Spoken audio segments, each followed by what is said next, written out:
bonsoir, heureuse de vous retrouver durant ce mois d'août dans la libre antenne d'Europe 1. Alors ce soir, c'est l'un d'entre vous, Eridan, comme un météore, fidèle auditeur de l'émission, qui m'a fourni l'étincelle du démarrage. Mon petit doigt, qui s'appelle Asiba, m'a dit qu'il n'osait pas encore appeler l'émission, mais il nous régale chaque soir, ou presque, de ses commentaires, tantôt poétiques, tantôt incisifs, mais toujours inspirés par le cœur. Eridan, comme un météore, m'a donc laissé un message hier soir pendant l'émission sur le répondeur d'Europe 1 en me disant que j'avais une pensée latérale. Tiens, comme je suis curieux, je suis allée voir ce matin sur internet ce que je trouvais sous ce terme. Et figurez-vous que j'ai fait une très jolie découverte, merci Eridan, qu'il me semblait important de partager avec vous ce soir. La pensée latérale est un concept développé dans les années 60 par un docteur en médecine et philosophie, Edward Bono, qu'il a associé à plusieurs techniques de créativité. Selon Edward Bono, pour obtenir des idées nouvelles, il faut changer sa perception du monde. Ce que j'appelle moi, changer de lunettes. Le cerveau préférant le confort de ses constructions habituelles, il n'est pas naturellement prêt à changer de point de vue. Pire, selon toujours cet Edward Bono, une personne très intelligente utilise souvent son intelligence plus pour défendre son point de vue que pour réfléchir à des positions alternatives ou pour écouter d'autres avis. Au choc des opinions, Edward Bono oppose alors une écoute et une exploration commune. J'aime bien ce mot d'exploration. Alors ce soir, je vous propose que nous partions tous ensemble en exploration de vos émotions, de vos joies ou de vos peines au 3921. Asiba et Quentin sont là pour vous guider dans vos appels. Philippe Chartier veille lui au bon déroulement de cette émission comme le lait sur le feu. Et moi, je suis là pour vous aider à faire émerger de nouvelles façons d'envisager votre vie et vos soucis. Aucun tabou puisque ce bon docteur Bono nous dit que les idées saugrenues ou hors sujet sont de très bons tremplins pour des pistes innovantes et sont parfois même des solutions. Alors si vous avez aussi envie de partir en exploration avec un auditeur en direct, vous pouvez rejoindre l'antenne par le 3921, le chemin le plus sûr, mais aussi prendre une petite route de campagne avec les SMS au 7 39 21 en commençant votre texto par le mot nuit ou envoyer un mail sur le site europe1.fr à l'émission Libre Antenne. 39 21, j'attends vos appels. Europe 1, Sophie Peters. Et avant d'accueillir Catherine à l'antenne d'Europe 1, je voulais remercier du fond du cœur Sylvia, Lidivine, Françoise, Sitcha et Tora pour leurs mails, qui m'ont particulièrement touchée. Dire aussi au fidèle Sergio qui nous a envoyé un texto hier en toute fin d'émission que nous transmettons à Marie, comme il l'a demandé, ses coordonnées. Et puis enfin répondre à Michel qui s'inquiétait hier soir par mail de ne pas ressentir dans son travail thérapeutique le sentiment d'euphorie que décrivait une auditrice à l'antenne. Alors, Michel, vous me demandez si vous devez changer de psy. Eh bien, d'emblée, je vous réponds que ce n'est pas une bonne raison. La raison pour laquelle on change de thérapeute, c'est parce qu'on se sent incompris ou pris au piège, voire malheureux avec cette personne. Mais comme nous sommes tous fort heureusement très différents, il n'y a pas une bonne et une mauvaise manière de réagir au travail thérapeutique. L'essentiel, je dirais, c'est que vous ayez le sentiment que votre façon de voir la vie et de la ressentir est un peu plus claire et surtout un peu moins douloureuse, un peu plus légère, quoi. Voilà. Alors, nous accueillons tout de suite Catherine. Merci d'avoir patienté. Bonsoir, Catherine. Oui, bonsoir. Vous m'entendez bien ? Oui, je vous entends bien, Catherine. Vous parlez un tout petit peu plus près du combiné, ce sera parfait. Voilà. D'accord. Alors, écoutez, je suis très heureuse de vous avoir en ligne. J'écoute souvent l'émission, pratiquement tous les soirs, on va dire. J'apprécie Caroline Dublanche, Caroline Veil et vous-même. Et merci, je dois Catherine. Dire que souvent, vous dites je sais qu'une dernière fois, vous aviez laissé une image et je sais que j'avais bien aimé cette phrase parce que ça m'avait beaucoup parlé. C'est qu'une personne qui disait qu'elle se sentait coupée du monde. Et vous aviez dit que c'est comme des fois la radio elle est éteinte ou quelque chose dans ce genre-là. Oui, quelque chose dans ce genre-là. Bon. Oui. Et vous aviez envie de parler de votre travail, de problèmes que vous rencontrez dans votre travail, oui ? Oui. Alors c'est un peu compliqué parce que je sais pas trop par où commencer. Parce qu'on va dire que j'ai eu une enfance, très difficile. Parce que j'ai subi des agressions sexuelles par mon père, ce qui fait que dans la vie, j'ai été toujours très renfermée. Et malheureusement, je suis rentrée j'ai été embauchée dans une grande entreprise où je trouve le fonctionnement est un peu moyenâgeux. C'est des choses qui arrivent, oui, surtout dans les très grosses entreprises. Voilà, et donc de ce fait,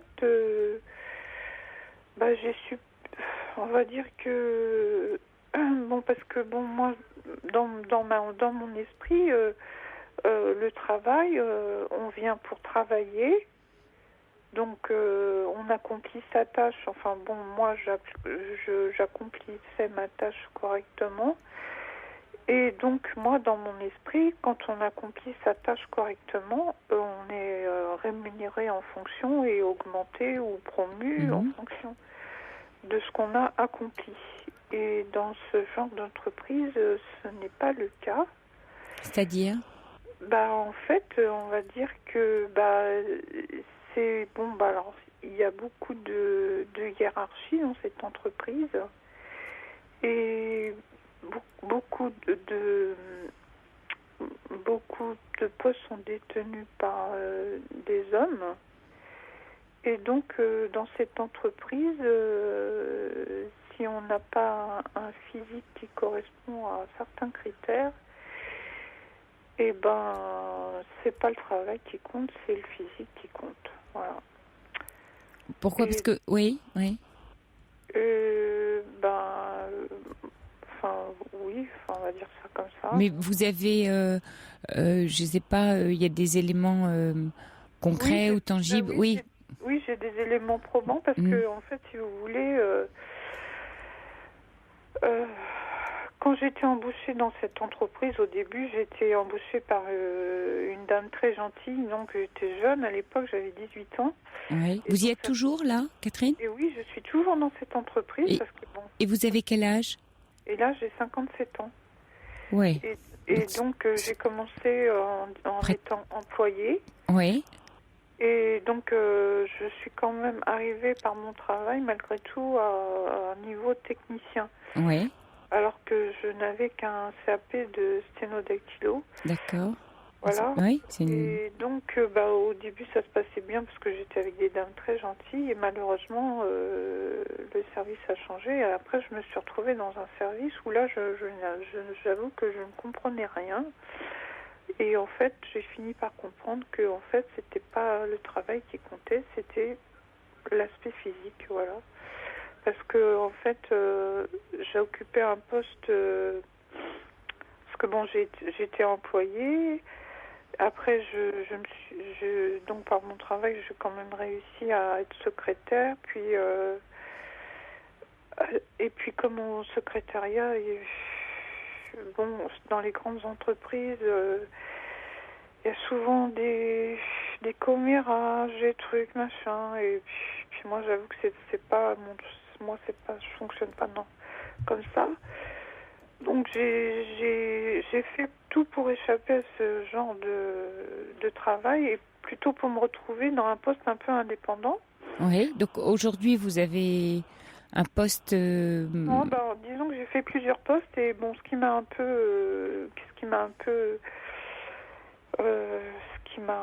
parce que j'ai fait une dépression, j'ai fait 3 dépressions nerveuses dans cette boîte-là. Oui.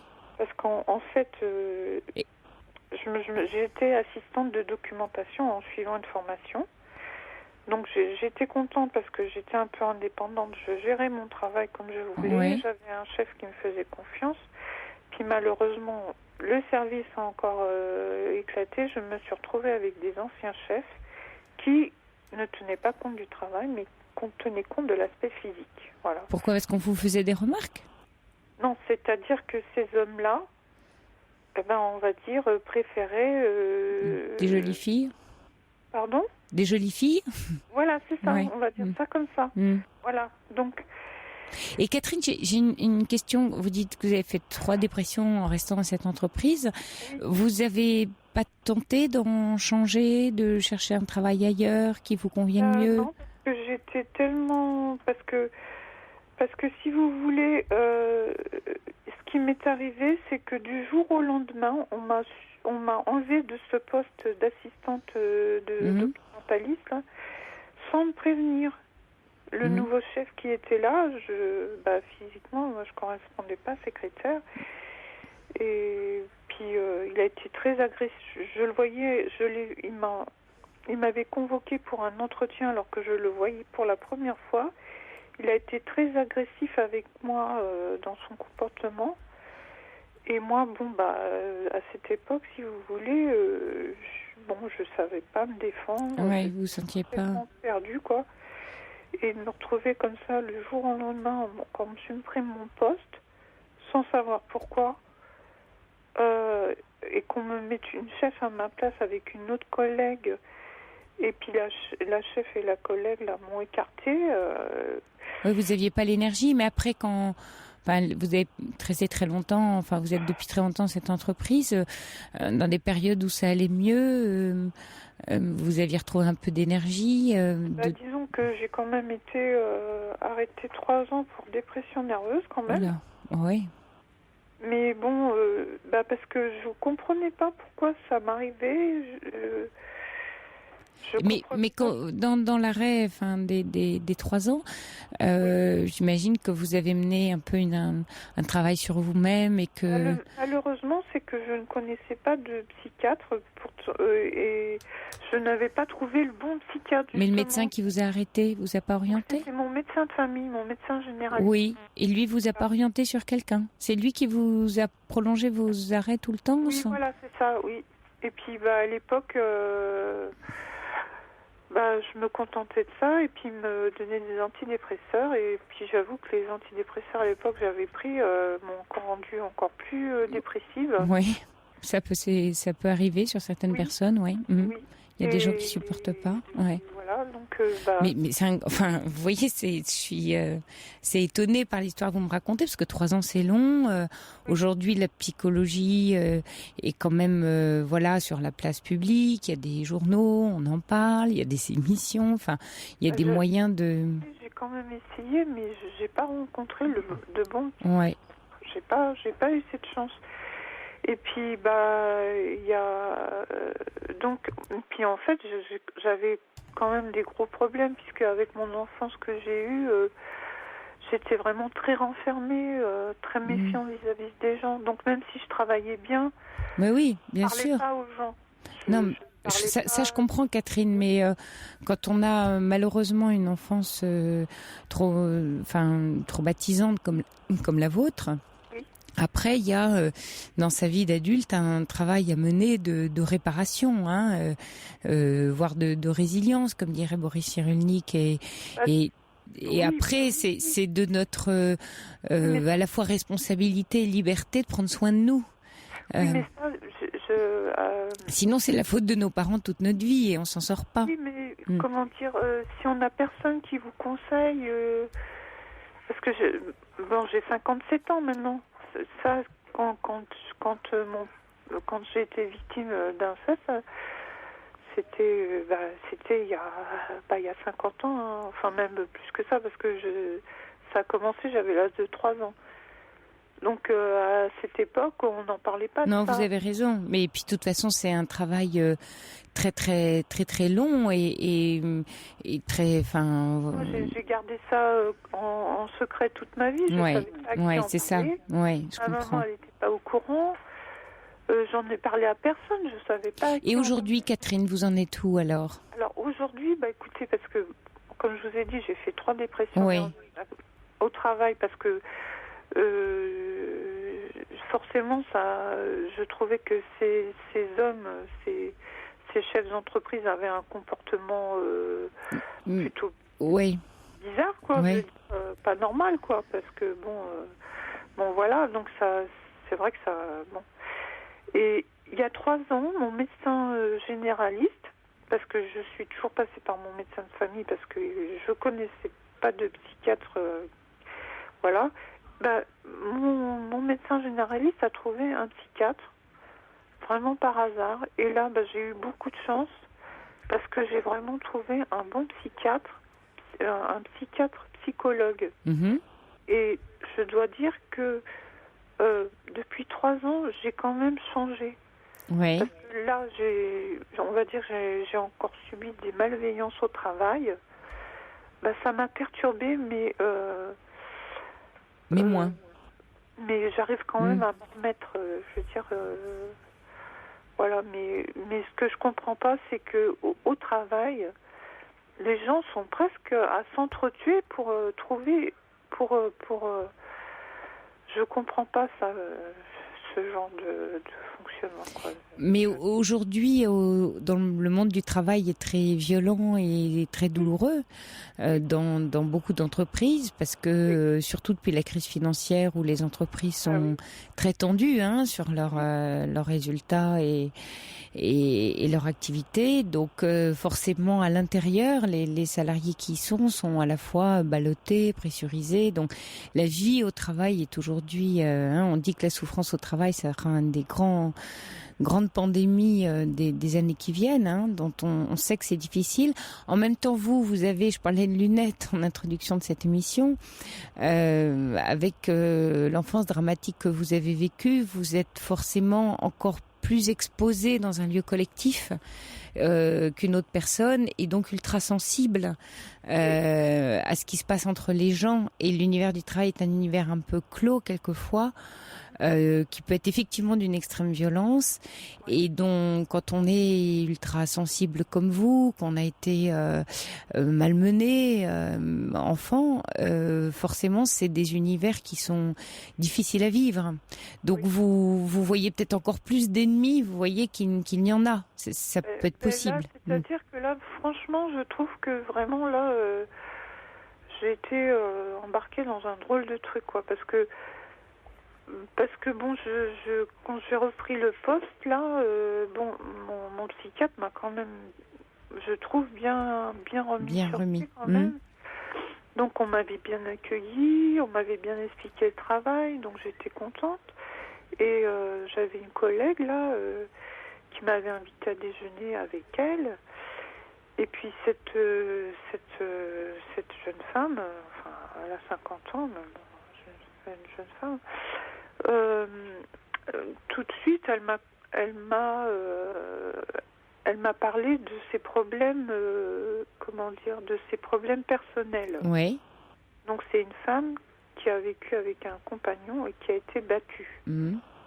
Et elle m'a montré des photos. Alors vraiment, j'ai été choquée, quoi. Et donc ce qui fait que cette femme, je me suis sentie solidaire vis-à-vis d'elle, puisqu'elle était victime. Oui. Et donc cette jeune femme, donc elle m'a dit que elle allait porter plainte, qu'elle allait voir une association, et puis malheureusement, elle n'a pas eu d'avocat, elle n'a pas pris d'avocat, elle n'a pas eu d'avocat. Et alors qu'elle avait des photos et des preuves à l'appui que son compagnon l'avait battue, elle n'a pas été reconnue comme victime, et son ex-compagnon a eu 35 € d'amende. Donc voilà, donc moi je me sentais solidaire d'elle, donc comme j'écoute souvent votre émission, je lui ai trouvé une adresse d'avocat pour femmes battues. Voilà. Et où vous voulez en venir par rapport à votre travail? C'est-à-dire que cette jeune femme, je pensais qu'elle était gentille. Qu'elle était proche de vous, et qu'est-ce qui s'est passé avec elle? Ce qui s'est passé, c'est que plus ça allait, plus elle voulais me diriger. Et puis elle me, comment dire, je venais d'arriver, donc moi j'étais au courant de rien. Donc dès le départ, elle a commencé à me dire des jugements négatifs sur toutes les personnes qui étaient dans l'entourage. Donc au début, je disais trop rien, puis après un moment, j'en ai eu un petit peu marre, quoi, parce que ça me perturbait. Oui. Je lui ai dit stop, arrête, je veux plus entendre parler, de ça. Oui.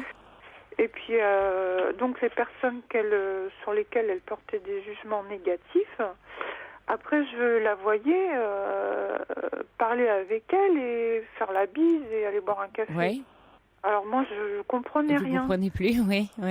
Voilà, donc je me suis dit, mais c'est quoi ces trucs-là Ces trucs, Catherine, ce que vous décrivez très bien, ce sont des relations de pouvoir qui existent dans toutes les communautés d'êtres humains, et plus particulièrement, bien sûr, au travail. C'est que cette femme, elle a commencé à se livrer à vous, et du coup, vous avez essayé de l'aider, ce qui est bien sûr humain, mais en même temps, en l'aidant de plus en plus, c'est une forme de prise en charge de l'autre. Donc, elle a pu ressentir ça comme une forme de pouvoir sur elle. Donc, elle a rebasculé dans l'autre sens en essayant de reprendre elle son territoire, son pouvoir vis-à-vis de vous. Et puis ensuite, dire du mal des collègues, c'est garder les collègues pour elle et vous empêcher de rentrer dans le cercle, si vous voulez. Donc, elle va à la machine à café prendre des cafés avec d'autres collègues dont elle vous dit du mal, ce qui lui permet de vous exclure. Bah oui, voilà. Et ça s'appelle des relations de pouvoir. Et ce qui est compliqué dans l'univers du travail pour chacun d'entre nous, c'est que, et en même temps compliqué, mais qui est un apprentissage de la vie en collectivité, ce que ça nous apprend, le travail, ça nous apprend à prendre notre place, à occuper notre place, à une juste place. Alors après, c'est un grand débat à la fois philosophique et voire psychologique, la place qu'on occupe. Mais voilà ce qui nous est un peu demandé, c'est gérer ces distances, essayer d'être ensemble en étant ni trop ni pas assez, voir jusqu'où on a envie d'aller, pas envie, vous voyez ? Voilà, donc comme j'ai commencé à trouver ça bizarre... Oui. Comme vous dites, à me sentir exclue en plus. Forcément, oui. Donc en plus, il y avait puis alors il s'est passé autre chose. Alors je vais peut-être pas rentrer dans les détails non plus, mais donc je veux dire que là j'ai commencé à prendre mes distances parce que oui, c'est sans doute ça la meilleure solution, surtout quand on se sent pas à l'aise. Elle comprenait pas. Ah oui, puisque vous marchiez plus dans son jeu. Évidemment, vous, si vous voulez, vous sortez du jeu en prenant vos distances. Donc vous n'êtes plus. Elle peut plus jouer. On enlève la souris au chat. Le chat, il est très embêté. Oui, voilà. Donc oui, je me sentais prise au piège. Et puis. En plus de ça, mais il faut la laisser. Elle voulait être directive dans le bureau. C'est tout juste si je pouvais voir la fenêtre ou me servir de cafetière. Mais vous voyez, Catherine, vous, dans votre histoire, ce qui est bien, c'est que une façon d'être comme ça avec vous oblige, vous impose. J'ai envie de dire, vous oblige à vous imposer. C'est-à-dire que du coup, et ce qui est bien, pour vous, c'est positif, ça. Vous voyez, c'est à la fois désagréable ce que vous vivez, mais le bienfait de ce que vous vivez, c'est que si vous vous imposez pas, vous vous faites bouffer. Oui, voilà, parce que comme j'avais vécu déjà ce genre de situation, je me suis déjà fait bouffer, c'est exactement le terme. J'ai commencé à prendre mes distances, et quand elle commençait un peu à m'énerver, j'élevais la voix et je la rembarrais devant tout le monde. Donc bon, j'ai peut-être pas été très très correcte, mais je veux dire, elle faisait la même chose des fois avec moi. Elle me parlait très autoritairement. Donc je la rembarrais devant tout le monde.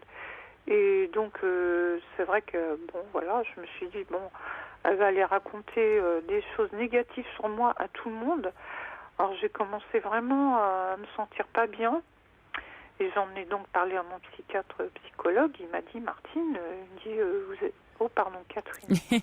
Oui. Bon, j'espère que... C'est pas grave, oui. Il m'a dit, Catherine, vous êtes plus intelligente. Il dit, ne vous laissez pas... Non mais surtout, ce que j'ai envie de vous dire, non seulement oui, vous avez une intelligence, mais rentrez pas dans la peur de ce qu'elle va dire. Au travail, ce qui compte, et vous avez démarré par ça, et ça reste vrai pour tout le monde, les gens sont pas complètement stupides, ils vous voient dans un espace collectif de travail. Donc, si vous êtes cohérent dans votre comportement et vos attitudes, ça va faire la différence par rapport aux ragots. Il y aura toujours des ragots, il y a toujours des gens qui vous aiment pas, qui vont gloser sur votre dos, derrière votre dos. Bon, mais les gens sont pas complètement stupides, ils vont écouter parce que les ragots, ça les abuse, ça les distrait, mais ils vont voir une Catherine à son poste qui est pas tout à fait celle dont on leur a parlé. Donc comme ils sont pas tout à fait stupides, ils vont quand même se rendre compte, faire une différence. Donc c'est par votre comportement que vous faites la différence. Hein. C'est le chien aboie, la caravane passe. Hein. Oui, c'est ça. Oui, parce que moi, je vais pas ragoter à droite à gauche. Oui, laissez les chiens aboyer et passer. Oui, voilà, oui. Bon, c'est que... Et c'est ça que votre travail thérapeutique est en train de vous apprendre, Catherine.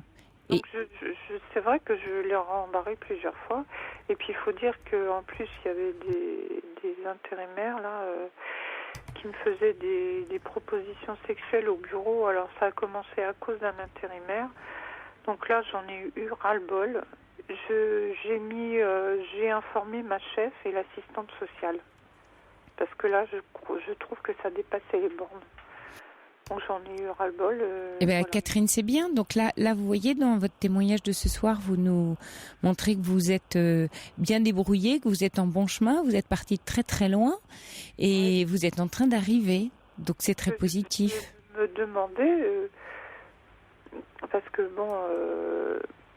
ma chef, elle m'a écoutée, mais c'est-à-dire que hier j'étais pas très bien parce que elle m'a écoutée, oui, mais moi je lui ai expliqué ce qui se passait et puis à un moment elle m'a reproché que j'étais arrivée en retard.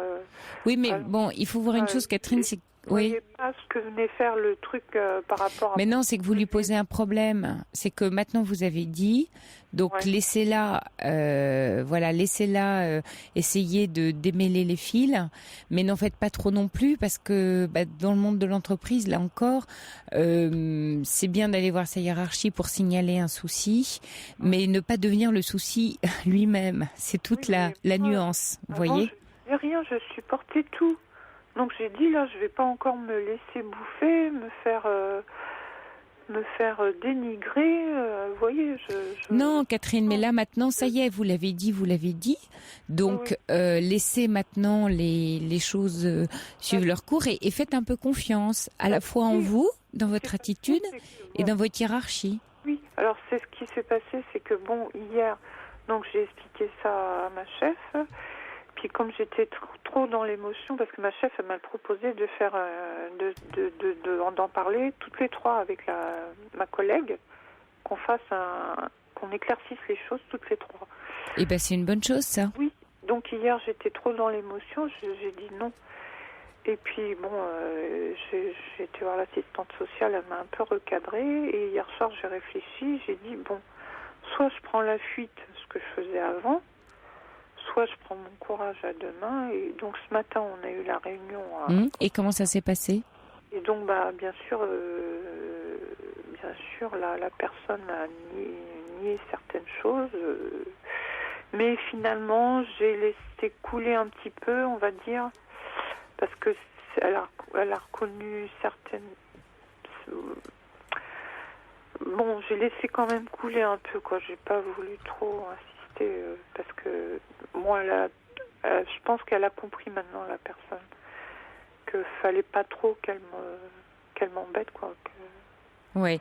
Alors, écoutez, je pense que Catherine, là, on est arrivé un peu au bout de votre histoire. Je crois que là, vous avez franchi un cap important. Il y a Jeanne qui vous envoie un message pour vous dire que il faut être plus fort pour supporter les petites phrases et passer outre, continuer, mais c'est dur, surtout lorsque les collègues vous lâchent par crainte de représailles aussi. Mais tenez bon et soyez la plus forte en prenant du recul. Je crois que c'est ce que vous êtes en train de faire. Et puis, Eridan, présent et fidèle au poste, qui dit même si le monde du travail est souvent une jungle, il y a un point d'eau qui nous réunit tous, le sourire, il désarme. Donc Catherine, revenez au bureau demain avec le sourire et ça désarmera sûrement votre collègue agressive. Je vous dis bonsoir Catherine et merci de nous avoir appelés. Bonsoir à vous. Au revoir. Sophie Peters, jusqu'à 1h sur Europe 1. Pour intervenir dans l'émission, appelez le 39 21 34 centimes la minute. Et puis nous accueillons Georges. Bonsoir Georges. Bonsoir Sophie.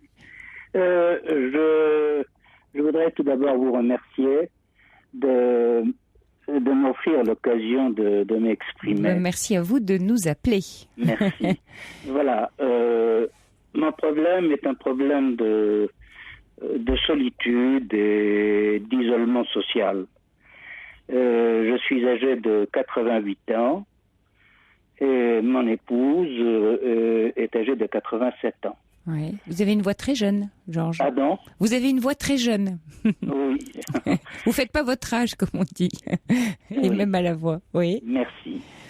Nous vivons ensemble depuis 1948 et durant toutes ces années de vie commune, tout s'est parfaitement bien déroulé, sans le moindre nuage.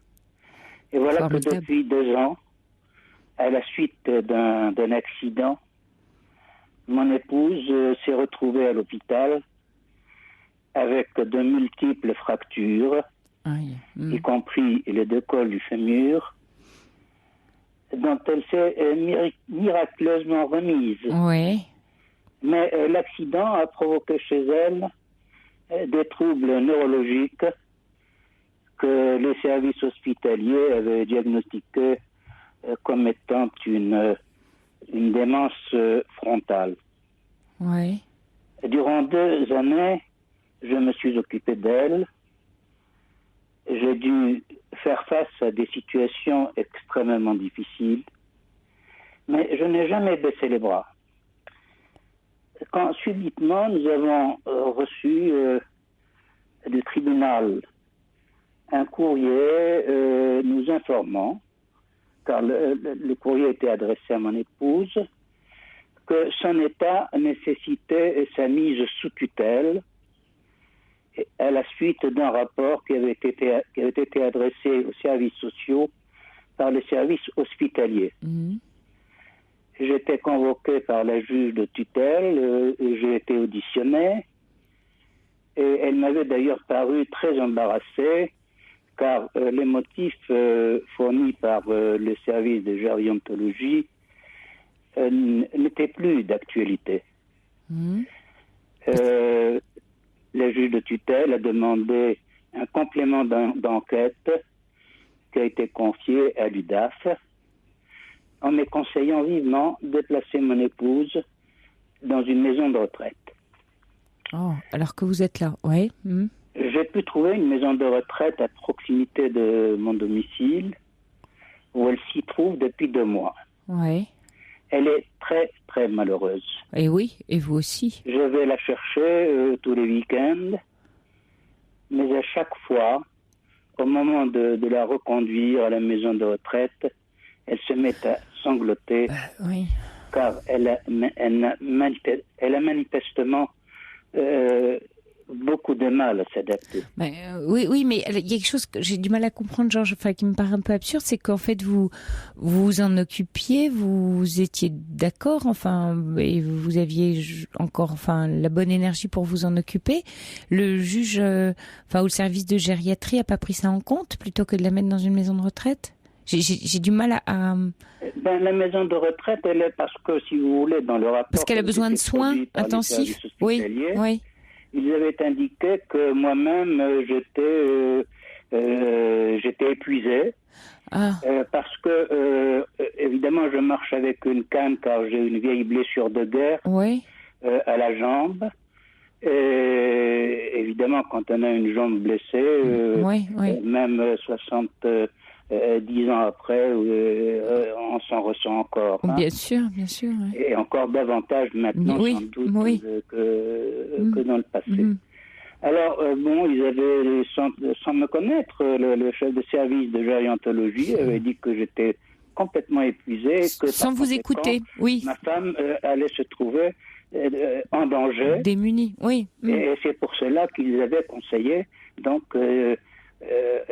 ils avaient demandé en quelque sorte ces services sociaux qui se sont ensuite, qui ont reçu des instructions. Je ne sais pas comment ça mais oui, et personne vous a écouté finalement, Georges. Personne vous a écouté. Ce que je sais, c'est que, pour l'instant, j'ai trouvé la maison de retraite, j'attends la sentence qui va tomber. Je ne sais pas quel sera le verdict qui sera prononcé très probablement vers le mois d'octobre, parce que c'est à cause des vacances. Mais j'ai beaucoup de mal, évidemment, à vivre moi-même, parce que moi-même, je vis une vie très difficile. C'est à chaque fois un déchirement, d'autant plus que je n'ai aucun ami, n'ayant jamais réussi à communiquer avec les gens de cette région. Et vous avez des enfants avec votre femme, Georges ? Vous avez des enfants ? Vous avez eu des enfants ensemble ? Oui, nous avons un fils, et pour des raisons que je n'ai jamais pu élucider, il a coupé les ponts avec nous. Zut, ouais. C'est dommage. Parce que là, vous auriez bien besoin de lui, c'est dommage. Voilà, je ne sais pas. Est-ce que ça vient de son épouse ? Bon, est-ce que Georges... Je n'ai jamais réussi à obtenir la moindre explication. Et Georges, excusez-moi, ça fait longtemps ça fait longtemps que les ponts sont coupés avec votre fils ? Mon fils, il a 55 ans. Oui, et ça fait longtemps que vous n'avez plus de nouvelles, que ça fait plus beaucoup d'années ? Il est resté pendant 10 mois, alors que mon épouse était déjà malade. Oui. Il est resté pendant 10 mois sans nous téléphoner, sans venir nous rendre visite, sans savoir si nous avions quelques difficultés, par exemple, pour aller faire nos courses. Il s'était complètement désintéressé totalement de nous. Pas même un coup de fil, pas même les vœux pour la nouvelle année ou bien pour les anniversaires. Rien. Oui, je comprends, Georges, je comprends votre sentiment et c'est tout à fait légitime. Mais est-ce que là, vous pourriez pas le contacter pour lui demander de l'aide, pour pouvoir appuyer, voyez, votre situation auprès de la maison de retraite ? Et parce que lui, il pourrait quand même défendre peut-être votre dossier à vos côtés. C'est possible ça de lui demander de l'aide ou pas à votre fils ? Moi, j'ai pris un avocat qui... parce que là, vous parlez du problème de la mise sous tutelle, c'est ça ? Oui, et de la maison de retraite. Moi, j'ai été assisté par un avocat parce que c'est une loi de 2007 et évidemment, je ne connaissais pas cette loi. On l'a vu dans l'affaire Bettencourt, vous savez ? Oui. Et alors, apparemment, il y a un vide juridique parce que mon épouse et moi-même, nous avons changé de régime matrimonial il y a de cela une vingtaine d'années et nous avons pris le régime de la communauté universelle. Ce qui signifie tout simplement que tout ce qui m'appartient lui appartient, tout ce qui lui appartient m'appartient. Donc, sur du point de vue matériel, il n'y a aucun problème. Il ne peut y avoir aucun problème. Sur le plan, alors, de savoir si je peux l'assister, si je peux m'occuper d'elle, évidemment, c'est difficile. Mais ça m'est encore plus difficile actuellement, puisque de toute façon, elle n'est pas heureuse et je ne suis pas heureux. Et je n'arrive pas, je n'ai pas d'amis. Moi, j'entends nous bien. avons quitté la région d'ailleurs parce que c'est notre fils qui avait exercé une très forte pression sur moi pour me faire quitter la région où nous étions installés après avoir pris notre retraite. Et il n'y a pas des voisins quand même tous nos amis. Moi, j'ai des amis qui sont venus, 3 d'entre eux, qui se sont relayés pour venir me rendre visite. Formidable, oui.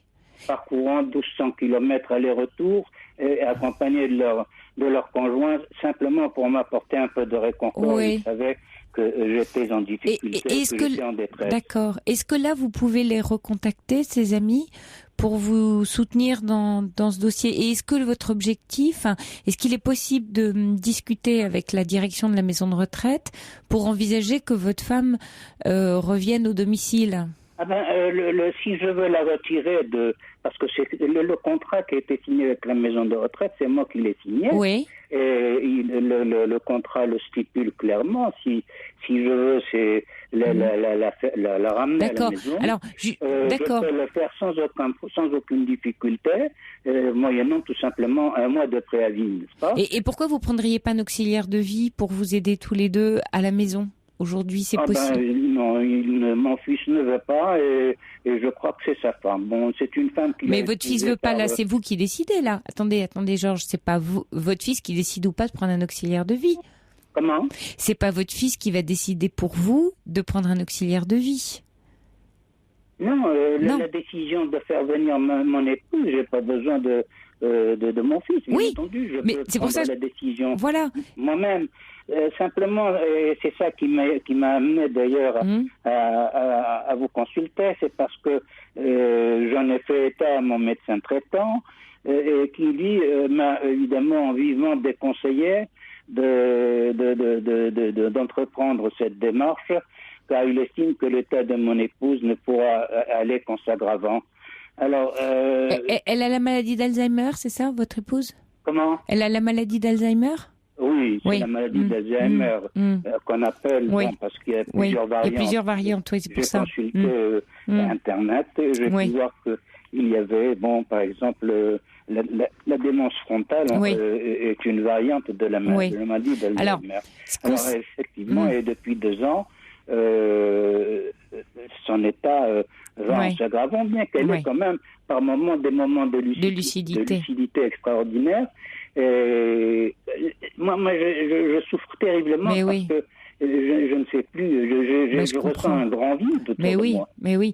Et alors, Georges, je sais, c'est vrai que c'est une maladie qui, quand pour ceux qui accompagnent ces personnes atteintes de maladie, c'est vrai que c'est très très lourd parce que quand la maladie va en s'aggravant et que la personne vous reconnaît plus, ne sait plus, peut même devenir agressif. Il y a plein de composantes un peu complexes. Mais est-ce que vous pourriez pas aménager un temps un peu différent avec la maison de retraite, et qui soit un temps d'accompagnement en fonction de l'évolution de sa maladie, vous voyez, voir avec votre médecin traitant, c'est-à-dire de la récupérer chez vous tant que vous arrivez encore à l'accompagner, à être à sa côté, qu'elle l'accepte et que vous voyez, puis dès que vous verrez que la maladie s'accentue, à ce moment-là, avoir de l'aide et puis avoir ce que je vous disais, une auxiliaire de vie, c'est-à-dire quelqu'un qui vient vous soulager à domicile, plusieurs fois dans la semaine ou de temps en temps, qui vous permet de vous sortir, d'aller faire des courses ou... Vous voyez, d'essayer de réaménager du temps. Peut-être reparlez-en avec votre médecin traitant, mais là, vous restez pas effectivement dans cette situation. Elle voudrait revenir à la maison. Et d'ailleurs, à chaque fois, quand je lui téléphone, elle me dit alors quand tu viens me chercher, j'attends toujours. Je lui ai répété plusieurs fois que j'attendais parce que je m'étais fixé, si vous voulez, un délai jusqu'au mois d'octobre, en attendant de voir quelle allait être la décision du tribunal. Parce que si vous voulez, en la plaçant en maison de retraite, j'ai pensé que ça la mettait à l'abri d'une mise sous tutelle. Voilà, c'est à ça que je pensais. Voilà. Je n'arrive pas à digérer, qui me heurte terriblement. Parce que mise sous tutelle, c'est votre fils, c'est ça? Si elle est mise sous tutelle? La mise sous tutelle de mon époux, je ne comprends pas cette. Mais la tutelle, je ne comprends pas du tout pour quelle raison. Je ne vois pas.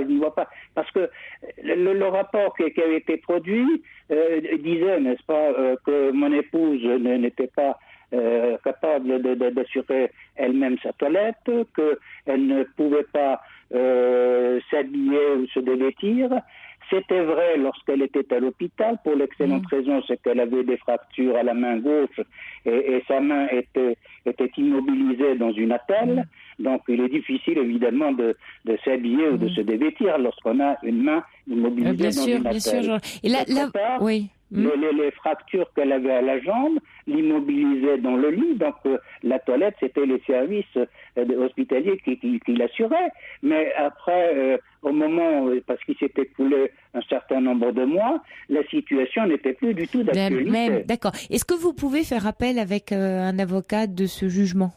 Est-ce que vous pouvez vous faire aider là-dessus? L'avocat? Oui, est-ce que vous pouvez vous faire aider pour faire appel pour l'instant, la décision n'est pas prise encore. J'aurai la possibilité effectivement de faire appel. Oui. Et ça, je ne peux l'entreprendre que lorsque je connaîtrai la décision qui sera... Donc, en attendant, Georges, vous pourriez la récupérer chez vous et avoir une aide à domicile. Ah oui, une aide à domicile, d'ailleurs, ça me coûterait infiniment moins cher. Bien sûr. Moi, je ne peux pas rentrer également en maison de retraite parce que tous les deux en maison de retraite, mais c'est le revenu nécessaire pour pouvoir... oui, puis vous avez l'air de vous débrouiller.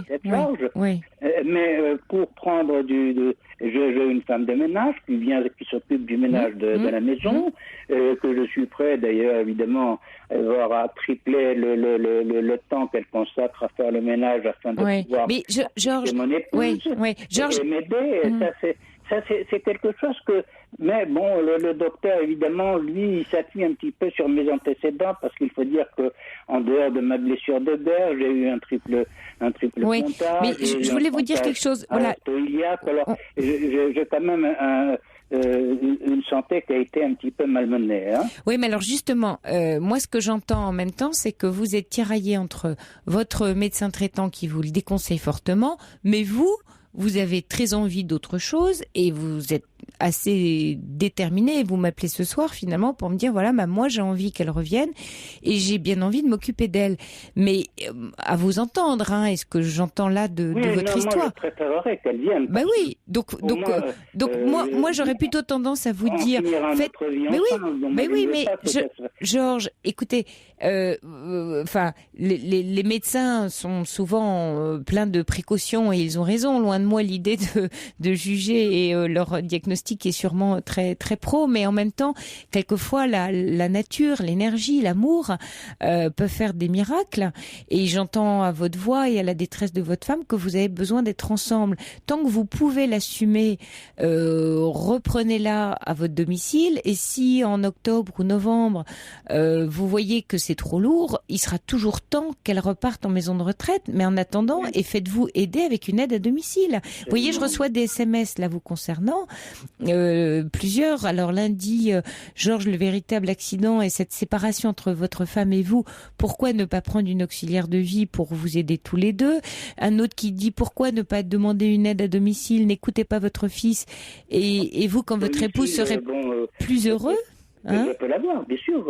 Il suffit de payer, c'est pas un problème. Ça. Oui, donc j'ai les revenus pour pouvoir supporter une charge comme celle-là. Il n'y a pas de problème. D'accord. Mon fils, moi. Bah oui. Georges, il y a Roger qui voudrait vous parler. Je regrette son comportement. Bah oui. Surtout à l'égard de sa mère. Oui. Georges, il y a Roger qui aimerait bien parler avec vous, hein, de votre histoire.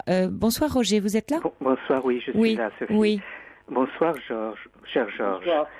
Oui, je vais vous dire quelque chose. Oui. J'ai travaillé, je suis à la retraite, j'ai travaillé avec des personnes âgées. Je connais les personnes en état de dépendant, des gens qui sont grabataires, qui ont la maladie d'Alzheimer. Vous avez pris la bonne décision, mon chéri. C'est une trop lourde charge pour vous, parce que c'est une maladie, qui va évoluer et vous ne pourrez pas supporter le poids.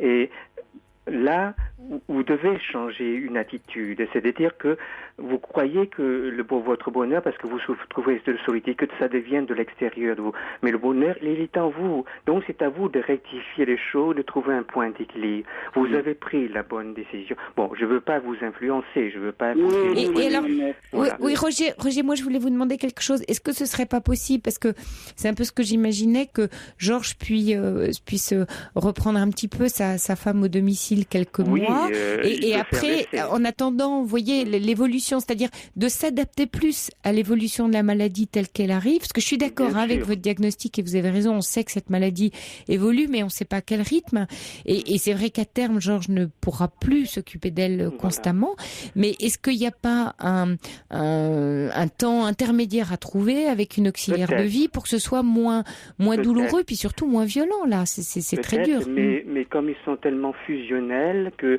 cette situation va être contre-productive pour eux deux. Parce que c'est vrai qu'on peut toujours tenter l'expérience, l'essai, je ne suis pas contre, mais vu l'état psychologique de Georges et de son épouse, donc il a besoin vraiment d'une tierce personne, d'un possible, parce que lui-même seul, il ne pourra pas. Donc, ça ne peut que s'aggraver. C'est évident. Donc, il faut vraiment réunir tous les éléments nécessaires pour justement que la situation soit productive pour l'un et pour l'autre. Voilà. Mais vu la fragilité psychologique de Georges, son état de santé et de son épouse, il y a beaucoup de risques à ce que la situation s'aggrave davantage. Enfin, il peut toujours tenter l'expérience, mais il faudrait qu'il s'entoure vraiment. Mais il y a sans doute d'autres solutions que que de laisser sa femme dans une structure comme ça médicalisée et qu'il y a peut-être il peut peut-être demander à la maison de retraite d'avoir une présence beaucoup plus importante à la maison de retraite. Je ne sais pas s'il y a des lits comme dans les hôpitaux. Déjà, il est très difficile de trouver une maison de retraite. Justement, avant de pouvoir trouver celle-ci. Voilà, donc vous avez un peu répondu à la question. Oui. Donc c'est très difficile, merci, c'est très Roger. cher. Donc, je comprends, Roger. Vous avez la possibilité de Roger, payer. D'accord. Alors il y a Aline qui est avec nous. Merci Roger de votre appel. Merci beaucoup. Aline, vous êtes là parce qu'on va avoir déjà. Voilà. Bonsoir Aline. Sophie. Alors vous êtes aide-soignante écoutez, je me suis permise d'intervenir parce que vous avez bien fait. C'est que je suis dans le métier même. Donc je suis aide-soignante dans une structure médicalisée et notamment pour personnes atteintes de la maladie d'Alzheimer et de démence apparentée. Et c'est vrai que l'intervention de ce monsieur, même s'il est âgé, et moi j'ai senti quand même une élocution extrêmement pointue. Oui, je suis d'accord avec vous, Aline. Et quelque chose qui me fait dire qu'il serait peut-être, moi je ne connais pas plus que ça, mais qu'il serait peut-être encore capable, puisque lui aussi est malheureux. Bon, écoutez, je travaille en structure, mais je suis pas non plus axée que sur la structure, parce que c'est le bien-être des gens aussi qui compte. Comment dire et vous disiez qu'il y avait peut-être des associations. Oui. Il y a des solutions intermédiaires. Peut-être est-il possible qu'il en ait une ou deux. Je ne sais pas.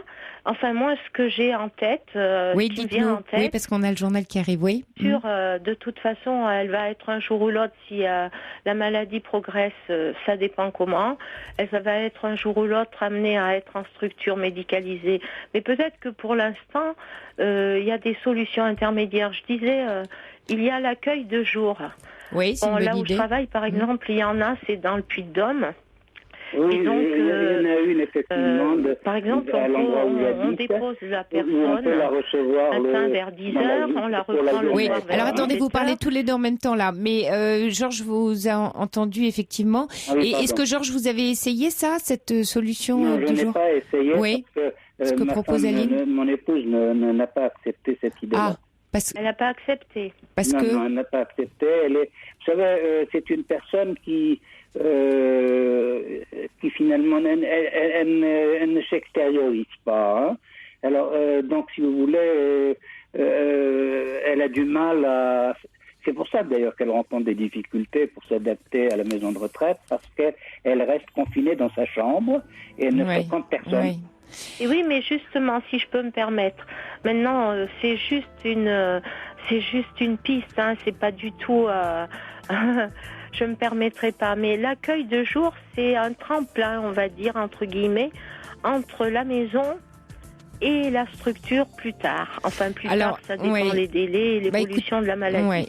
Mais ces personnes-là sont prises en charge par des aides-soignantes, comme nous, et on les prend en charge dès le matin. J'ai fait des remplacements dans ce sens-là. On les prend en charge dès le matin. On s'occupe de... Aline, je vais être obligée de vous quitter. Oui, merci Aline. Merci Aline de nous avoir appelés. Mais là, il est minuit, on arrive vers le journal.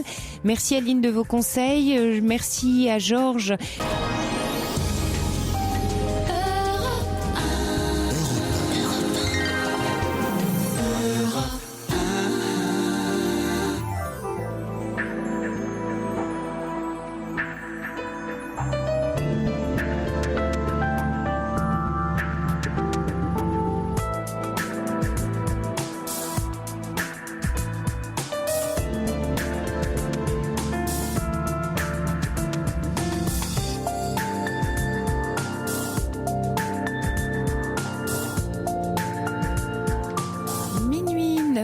Sur Europe 1 et nous voilà repartis en exploration pour encore une heure de direct. L'antenne est à vous, 39 21. On échange, on partage, on s'entraide. Bref, on se tient chaud au cœur de la nuit. Vous pouvez aussi échanger avec nous et les auditeurs par SMS au 7 39 21 en commençant votre texto par le mot nuit ou nous adresser un mail sur le site d'Europe 1 à l'émission Libre Antenne. La nuit se poursuit avec Assiba et Quentin au standard et Fifi aux manettes. Et puis, il y avait beaucoup de réactions pour Georges. Alors, Georges, si vous nous écoutez encore, et nous étions avec vous juste avant le journal de minuit, beaucoup de réactions sont arrivées pour vous. Alors, il y a Delphine qui vous dit « Votre voix est une lueur dans ma nuit. Quelle force, quelle leçon pour une femme comme moi qui pleure sur de si petits malheurs. Je vous embrasse. Votre fils devrait apprendre le sens du mot pardon. » Et puis, Angélique qui vous dit « Si vous vous sentez capable de garder votre épouse à vos côtés, n'hésitez pas, mais faites-vous aider par une auxiliaire de vie pour que cela ne soit pas trop fatigant pour vous et peut-être pour vous soulager, trouver une structure qui puisse prendre votre épouse juste quelques semaines si vous souhaitez souffler. Bon courage, vous dit Angélique. Et puis, sans doute aussi, nous dit quelqu'un par SMS, vous souffrez de culpabilité, Georges, de penser que vous abandonnez votre femme, mais sans doute le conseil que vous donnez à Aline à la fin de cette première heure d'émission est peut-être un bon conseil d'envisager peut-être et d'en reparler avec elle un placement de jour. Voilà. Et puis il y a encore d'autres auditeurs qui disent être très touchés par votre histoire et votre attachement à vous deux. On vous souhaite bon courage, Georges. Vous nous avez beaucoup touchés à l'antenne d'Europe 1. Et puis nous accueillons tout de suite Julien. Bonsoir Julien. Oui, bonsoir. Je vous remercie de me faire passer à l'antenne. Oui. J'ai une histoire peu commune à raconter en fait. Je commence. Allez-y Julien, je vous écoute. Alors en fait, je me suis hospitalisé début décembre dans le 49 pour des soucis d'addiction. Et je suis sorti le 15 juillet. Oui. Ça a été très dur jusqu'en février en fait. Et en fait là-bas, ça m'a beaucoup aidé. Maintenant je suis bien, je travaille, j'ai un logement. Oui. C'était en fait, une addiction au jeu, c'est ça, hein? Addiction au jeu et à certains médicaments, ouais. Notamment les anxiolytiques en fait. Mm-hmm. Voilà. Et en fait là-bas, je suis tombé amoureux d'une infirmière qui s'occupait de moi et qui est tombée amoureuse de moi aussi. Donc on a eu une relation mutuelle depuis le mois d'avril jusqu'au mois de juillet. Et en fait, ça m'a super perturbé, en fait. Et ça, vous étiez encore à l'hôpital à ce moment-là et la relation a continué quand vous êtes sorti? Ouais. Ouais. Ouais. En fait, c'est pas un hôpital, c'est un institut. Un institut, pardon. Ouais, c'est un institut psychothérapique. Avec des jeunes de 16 à 30 ans qui ont des soucis, des soucis divers. Ouais. Et vous avez quel âge, Julien? Ouais, j'ai 26 ans. D'accord. Ouais. Et en fait, au début, ça m'a porté. Oui. Ça m'a vraiment porté. Comme toujours, oui. Ouais. Et sur la fin, ça m'a plus perturbé. Ça m'a perturbé, ça m'a fait mal aussi. Et j'ai toujours du mal. Je suis sorti, mais j'ai du mal quand même. Et là aujourd'hui, la relation est terminée. C'est terminé en fait. Oui. Ce qui a été compliqué, c'est que elle s'est fait renvoyer de son travail. Oui, à cause de ça, à cause de cette raison. Oui, parce que ça s'est su. Ouais. Ça s'est su et elle a pas pu nier et puis elle a pas voulu nier. Donc elle a été renvoyée. Et du coup à partir de là, elle a plus voulu me voir du tout. Ouais. Du tout. Et en fait, ce que je comprends pas, c'est que au début, cette fille, quand je l'ai connue, en fin de compte, ça fait 9 mois que je la connais. Ouais. Mais 4 mois que je la connais vraiment. Au tout début, elle m'avait dit qu'elle était très lunatique. Oui. Bon, j'avais entendu ça sans faire trop attention. Oui. Mais et après, je crois que j'ai jamais vu quelqu'un d'aussi lunatique. Et, oui, en fait, vous l'avez vécu après. Vous l'avez entendu d'abord, puis vécu ensuite. Voilà, ouais. C'est-à-dire que, en fait, au départ, c'était comme un coup de foudre, comme des adolescents qui se rencontrent et qui... Oui, puis au début, il n'y a que le meilleur, hein, c'est portant. Voilà. Ouais. On veut pas voir vraiment la personne. On est comme dans un joli miroir, hein. Oui. Et puis moi, je la connaissais surtout professionnellement. Oui. Je la voyais comme dans son milieu professionnel. Ouais. Je la voyais 12 heures par jour. Ah oui. Différemment parce que il y a des moments où je pouvais où j'arrivais à la voir en dehors du cadre infirmier. C'est-à-dire que j'avais des permissions des docteurs pour sortir une fois par semaine pour faire des démarches professionnelles en fait. Ce que je faisais et une fois sur deux en fait. Une fois sur deux, j'allais la retrouver chez elle. Ouais. Et là, ça a commencé à changer, votre relation à ce moment-là? En fait, j'ai commencé à découvrir comment elle était vraiment sa vraie personnalité, quoi. Ouais. Et en fait, au début, on se disait tous les deux, on se disait quand moi je serais sorti de toutes mes galères de l'institut, tout sera différent et tout sera plus simple, surtout. Ouais. Et en fait, non, c'est l'inverse. C'est l'inverse.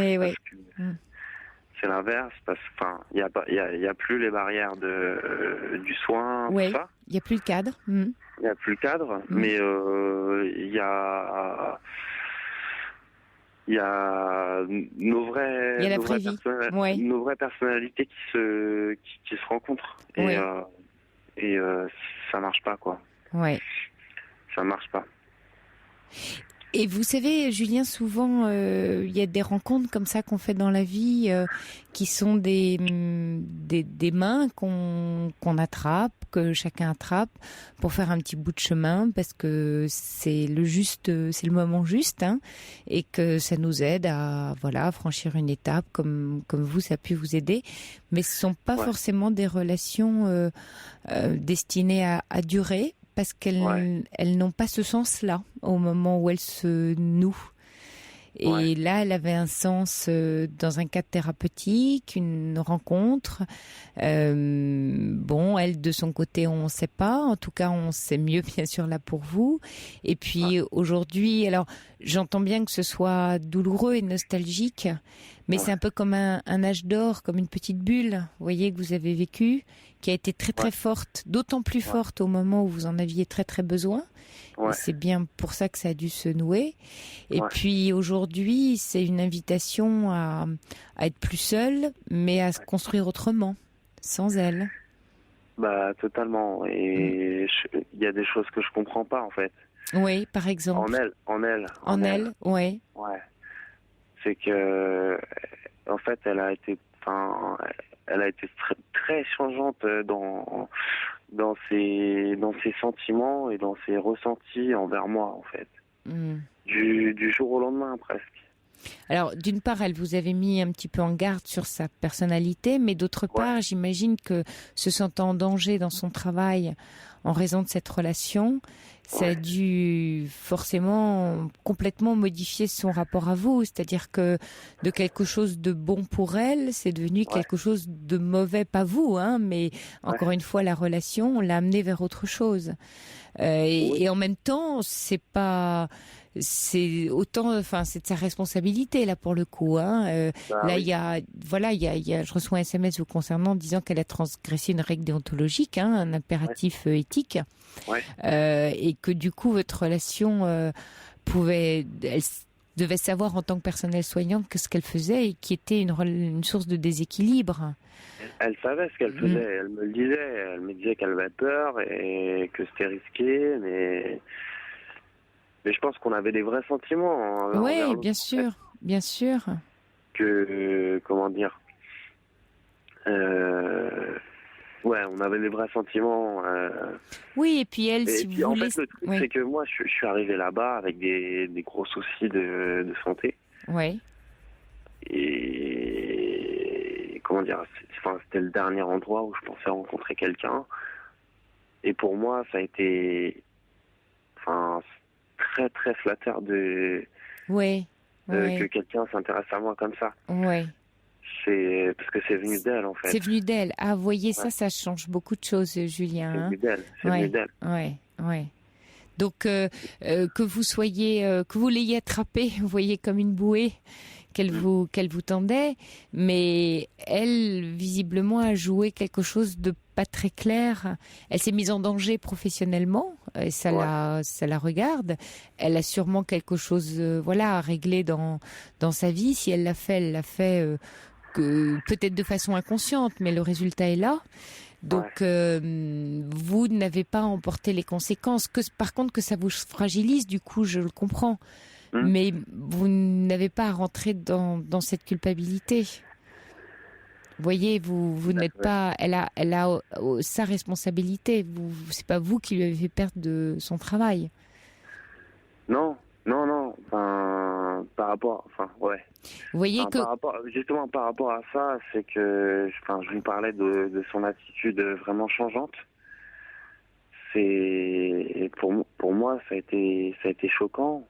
Ça a été choquant parce qu'elle m'a dit des choses... de la part d'une infirmière, elle m'a dit des choses méchantes. Même dans le cadre où j'étais. Ah oui. Pendant son travail, elle m'a dit, je vous dis les choses telles quelles. Oui. Elle m'a dit que pendant les soins, elle m'a dit que j'étais une personne fausse, que j'étais pas un homme, que j'étais nul.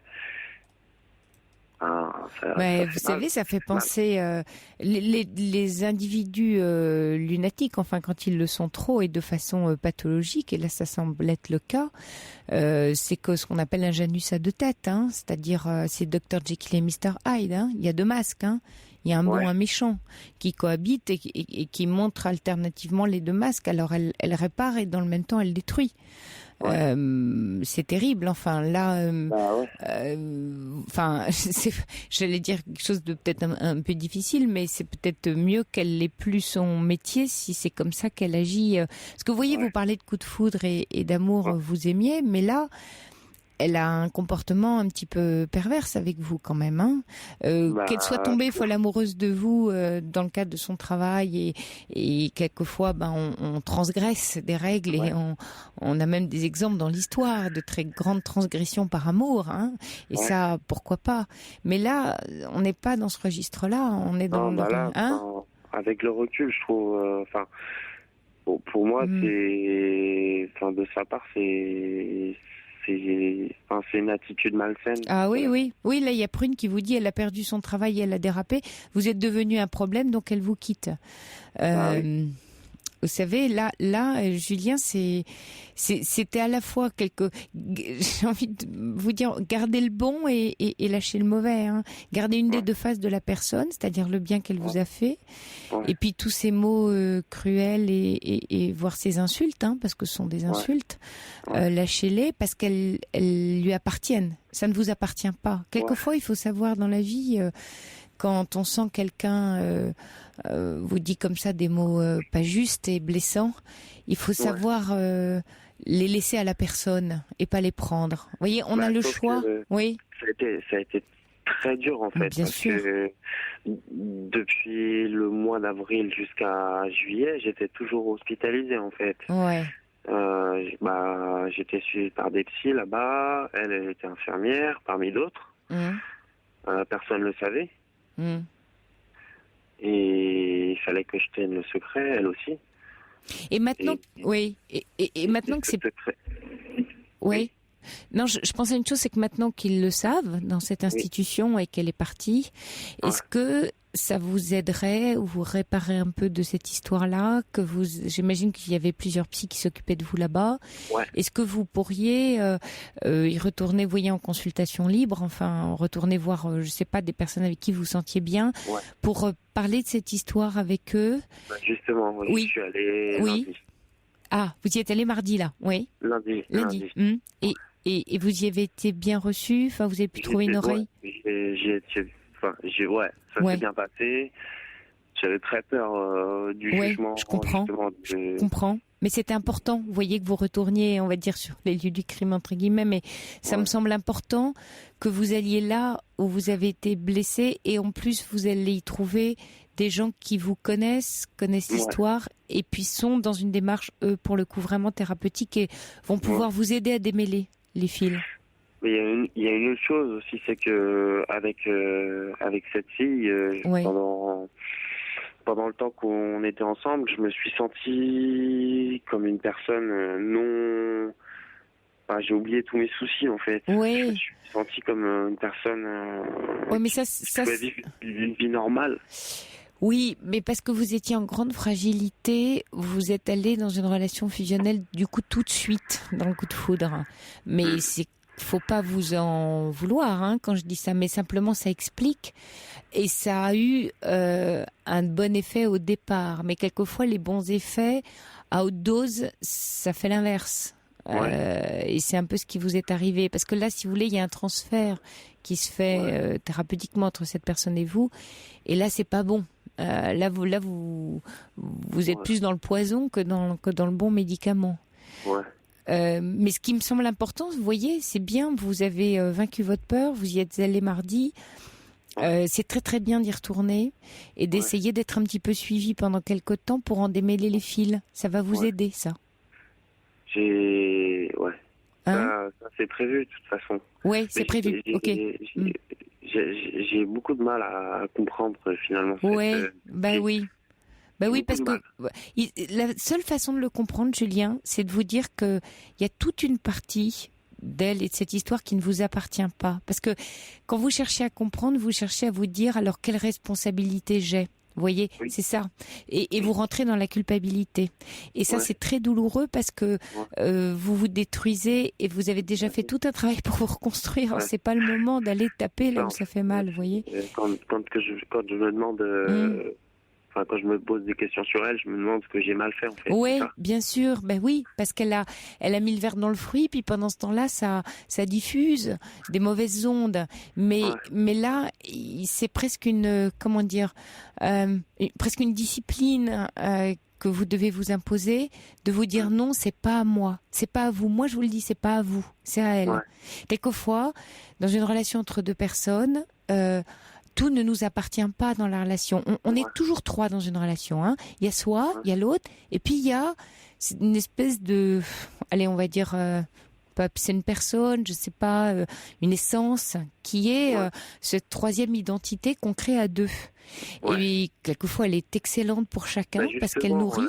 Cette troisième identité, je pense que c'était l'interdit. Oui. L'interdit qu'on vivait.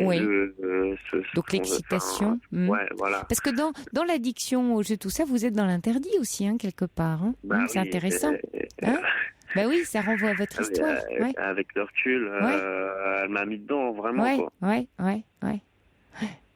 Oui, et du coup, vous tombez forcément dans cette culpabilité puisque vous êtes vous-même interdit d'être dans l'interdit. Enfin, vous voyez, vous avez fait tout ce travail et puis paf, ça vous fait retomber dedans. Mais là, vous n'avez pas l'entière responsabilité de ce qu'elle est, de ce qu'elle est réellement. Vous voyez, il y a elle et il y a vous, et vous avez beau être qui vous êtes, c'est pas parce que vous êtes qui vous êtes qu'elle a été ce qu'elle était. Vous voyez ce que je veux dire? C'est clair. Vous voyez, voilà, elle est ça. Elle aurait pu l'être avec quelqu'un d'autre que vous, et elle a agi de façon malveillante, on peut le dire, dans les propos que vous rapportez. Et ça ne vous appartient pas. Et ça va vous aider à vous construire votre estime de vous-même. Il faut le rejeter.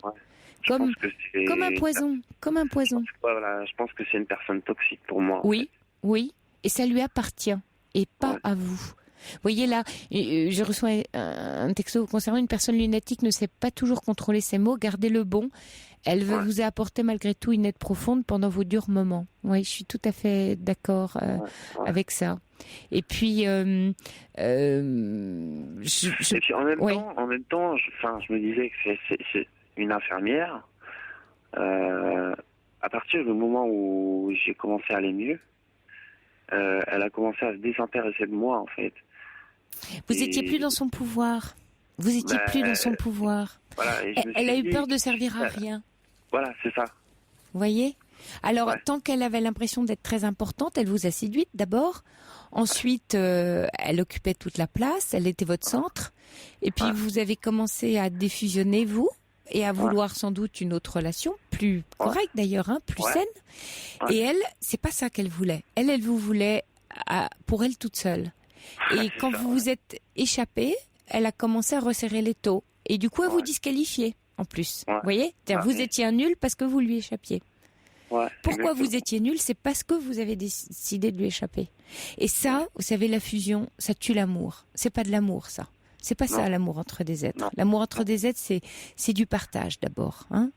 C'est une jolie balance. Ça monte, ça descend, les plateaux, mais ça s'équilibre à un moment donné. Et là, c'est pas de l'amour, c'est autre chose. Alors, surtout que là,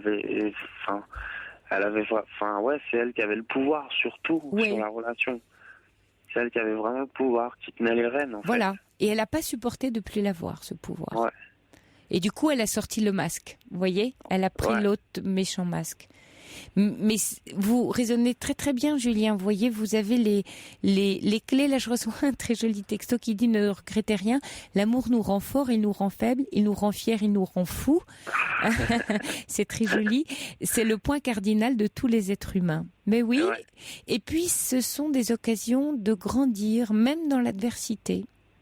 Même quand ça fait mal. Et puis là aussi, y a Jeanne qui envoie un mail, oulala, sauf qui peut, mon cher. Aura-t-elle un fond méchant? Je le crois, manipulateur et pervers certainement. Julien pensait que c'est une expérience qui vous aura fait mûrir. C'est difficile mais constructif pour les autres patients. Aussi, vous avez fait œuvre humaine en quelque sorte. Bon courage.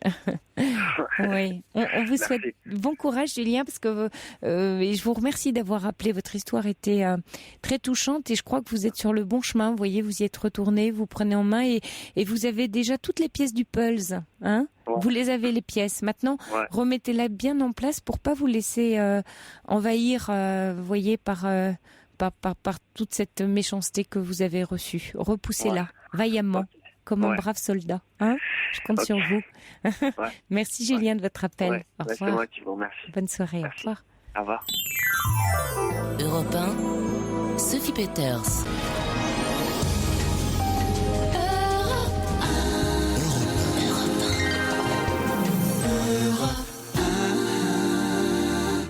Et avant d'accueillir Gaëlle, je voulais juste saluer Cathy qui m'a envoyé un petit SMS et qui me demande si je me souviens d'elle. Alors bien sûr, je me souviens de vous, Cathy, et de votre chien et de votre présence aux 10 ans de la libre antenne. Voilà, bonsoir Cathy et heureuse que vous soyez avec nous ce soir.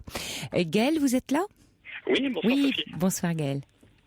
Écoutez, déjà, je vous remercie de prendre mon appel et je suis très heureux de vous parler parce qu'en fait, j'ai découvert l'émission avec vous et je la poursuis tous les soirs avec Caroline. Voilà. Ah bah formidable. En fait, je vous appelle parce que j'ai un petit souci au niveau d'un de mes amis assez proches. Sa femme est actuellement retranchée un petit peu chez sa mère parce qu'en fait, depuis quelques années maintenant, persiste un problème d'alcoolisme chez lui. Cet ami. Mm-hmm. Et donc là, j'ai essayé de l'appeler, sa femme, parce que il faut savoir qu'on est plus amis, lui et moi, que sa femme et moi. Oui. Mais là, j'avoue que c'est plutôt sa femme qui vous a appelé à l'aide. Bah oui. Vous a appelé. Alors à l'aide, oui et non. Oui. Mais j'ai bien senti que c'était un SOS. Donc je pense qu'il est quand même assez important d'intervenir. Alors je lui ai dit justement que comme demain, en fait, j'avais des disponibilités et que justement son mari ne travaillait pas. Je passerai en fait dans l'après-midi justement pour tenter de discuter avec lui. Oui. Mais j'avoue que comment aborder le sujet? Alors c'est un sujet qu'on a déjà abordé, mais il est encore dans le déni. C'est-à-dire qu'il... Ah voilà, c'est ça que j'allais vous demander. Enfin, alors quand vous dites on l'a déjà abordé, mais il est encore dans le déni, vous l'avez abordé comment? Enfin, il a dit non, moi je ne bois pas, ou enfin comment ça se... Alors oui, c'est plus ou moins ça. C'est-à-dire qu'en fait sa femme s'était déjà plainte du fait que lui boive plus que de raison, et elle s'était plainte aussi de violence envers elle, et maintenant envers de leur petit garçon. Aïe. Donc oui. C'est pour ça que je veux intervenir, parce que c'est vraiment un couple qu'on adore, et avec mon ami on les reçoit. Enfin vraiment ça se passe très bien, et c'est vraiment dommage parce que c'est vraiment deux personnes qui sont vraiment adorables. Malheureusement il a ce problème, et j'avoue que je ne sais pas comment aborder le sujet une seconde fois, parce que la première fois qu'on l'a abordé, c'est vrai que lui relativise en disant simplement dans les soirées il arrive que je boive un petit peu, mais non, mais c'est simplement dans les soirées, ce n'est pas tout le temps. Et alors qu'elle en est quand même à me dire qu'elle retrouve des bouteilles cachées un peu partout. Oui, puis vous dites qu'il bat sa femme ou son... Oui, alors là c'est ce qu'elle m'a dit dernièrement, oui. Oui. Alors, est-ce que le gros problème, et vous l'avez souligné, c'est que quand on est alcoolique, on est dans le déni, et puis la honte. Il y a surtout une honte terrible. En plus, il est dans une dépendance psychique. Oui. Donc, il a, toute sa volonté est totalement annihilée. Dans cet état de dépendance, et il est obligé d'augmenter tout le temps les doses pour obtenir le même effet. Donc on est dans une progression constante. En plus, c'est une substance psychoactive, l'alcool, excessivement toxique. Ce qu'il y a, c'est qu'il faut le pousser à se faire aider. Alors lui souligner peut-être, c'est très compliqué de démasquer, vous voyez, parce que il est dans la fuite. En fait, il fuit dans l'alcool. Donc le mettre en face, il va fuir encore plus. Mais il a des situations. Enfin, est-ce que par exemple il y a des, vous voyez, il y a des rituels. Il rentre le soir. Est-ce que il y a des moments comme ça caractéristiques? Comment ça se passe? Écoutez, j'avoue que je ne sais pas. C'est vrai que du temps où on prenait le train ensemble, il arrivait parfois qu'il sente l'alcool. Bon, on ne disait rien parce qu'on se dit, c'est la fin de la soirée. Et puis en plus, on avait dans notre bande d'amis une personne qui est psychologue, et on comptait un petit peu, j'avoue, sur elle pour lui parler. Mais bon, ça ne s'est pas fait. Et si bien que maintenant, le problème persiste, et ma foi, j'avoue que je sais pas trop, parce que quand on les reçoit à la maison, écoutez, tout a l'air normal, quoi. C'est vrai que il a l'air vraiment tellement bien de dire non, tout va bien, mon petit garçon va bien, ma femme, oui, en ce moment elle travaille, tout va très bien. Donc, c'est vraiment la fuite. Donc. Oui, et puis c'est très complexe parce que, quelquefois socialement, ça ne se voit pas du tout. C'est totalement caché et géré dans l'intimité, vous voyez. Tout à fait, oui. Alors récemment, il y a à peu près un an, il a eu quand même un petit rappel à l'ordre parce qu'il s'est fait supprimer son permis, justement. Ouais. Pour une histoire d'alcool? Oui. Il roulait en fait à plus de 50 dans un village, et il était contrôlé positif à l'alcoolémie. Donc on a vraiment souhaité justement que ça le fasse réagir, et ça l'a fait réagir, puisque pour récupérer son permis, il a dû faire des tas de prises de sang et prouver justement qu'il ne buvait pas. Donc ça a marché un temps, il a récupéré son permis, et là j'ai l'impression que c'est reparti de plus belle. Donc, mais en fait ma question c'est plus comment faire passer quelqu'un de l'état de déni à la prise de conscience. À la prise de conscience et au fait de se soigner, parce que je pensais tout simplement arriver demain en disant écoute, on est amis, il s'avère que est-ce que je devrais lui rentrer dedans en lui exposant les faits, comme ça, en le démasquant, comme vous disiez, ou est-ce que justement c'est beaucoup plus complexe? Oui, c'est complexe. Oui, faut y aller avec des pincettes, mais vous pouvez tout à fait être la bonne personne qui déclenche. En fait, le problème, c'est qu'une personne qui est alcoolodépendante, elle va que très tardivement vers une structure de soins. Souvent, elle entame la démarche seulement sous la contrainte. Souvent, d'ailleurs, la contrainte du conjoint qui dit tu vas ou je te quitte, qui lui met un ultimatum. Bon. Et là, on en est là, oui, puisqu'elle présente, on en est là. Et souvent, elle présente donc, comme on le disait tout à l'heure, un déni de sa dépendance. Et son problème, en fait, c'est qu'il peut pas parler de sa difficulté. Il en souffre Et il le sait. Et il en a honte, mais il peut pas en parler lui-même, même avec lui-même. Donc l'idée, le principe, si vous voulez, de tout ce qui est traitement sur l'addiction de l'alcool, c'est de lui proposer d'aborder le sujet sans attendre qu'il le fasse. Donc c'est bien que vous y alliez demain. Et il faut, on dit, je crois, enfin chez les alcooliques, on dit l'avance de la parole. C'est à vous d'avancer sa parole, mais sans le juger, parce que ce que sa femme, elle, vous avez deux rôles différents. Sa femme est dans le jugement, elle le met sous contrainte. Elle est dans son rôle, vous voyez, d'épouse et de mère vis-à-vis du petit garçon. Vous êtes dans un rôle d'ami, donc vous êtes moins dans le jugement, plus dans la main tendue, et vous pouvez lui avancer cette parole, et peut-être même qu'il risque de rien répondre, mais continuer, c'est-à-dire que par rapport à la façon dont il va répondre, il faut essayer de lui faire entrevoir les motivations qui pourraient l'amener à modifier son comportement. C'est-à-dire rassurez-le en lui rappelant ce que vous m'avez dit, que vous l'appréciez, que vous appréciez son couple, qu'il a un petit garçon, qu'il a bien construit sa vie, qu'il a un bon job, enfin tout ça. Rappelez-lui le cadre de sa vie et comment l'alcool peut l'amener à détruire ce qu'il a sans doute de plus cher et de mieux construit. Avec beaucoup de douceur, en disant que quoi qu'il arrive, que vous le savez, que ça n'entache pas votre amitié. Et ça s'entend, donc vous êtes à même de lui faire passer ce message-là. Donc vous êtes son meilleur allié dans l'histoire.